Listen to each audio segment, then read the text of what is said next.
How to explore music options on YouTube TV free trial. Step number 1, sign in to your YouTube TV account. Open the YouTube TV app or website and sign in with your Google account. Step number 2, search for music channels. Use the search bar to find music-related channels. Popular channels featuring music content include MTV, VH1, CMT, BET, and music documentaries and specials on PBS or HBO. Step number 3, check the Live tab.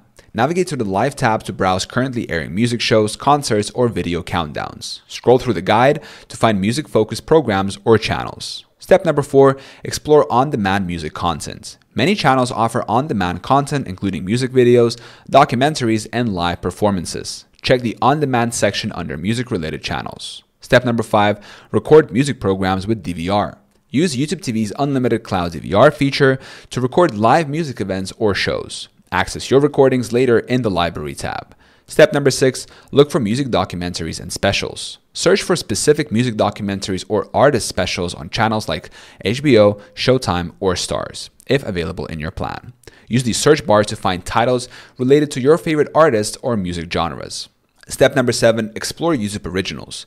YouTube TV occasionally features YouTube Originals with music-related content such as artist interviews or concert series. Browse the YouTube Originals section to discover exclusive shows. Step number 8, add premium music add-ons. This is optional. Navigate to Settings, then Membership to explore premium add-ons like HBO Max or Showtime, which often include music-related content. Consider free trials for these add-ons to expand your music options.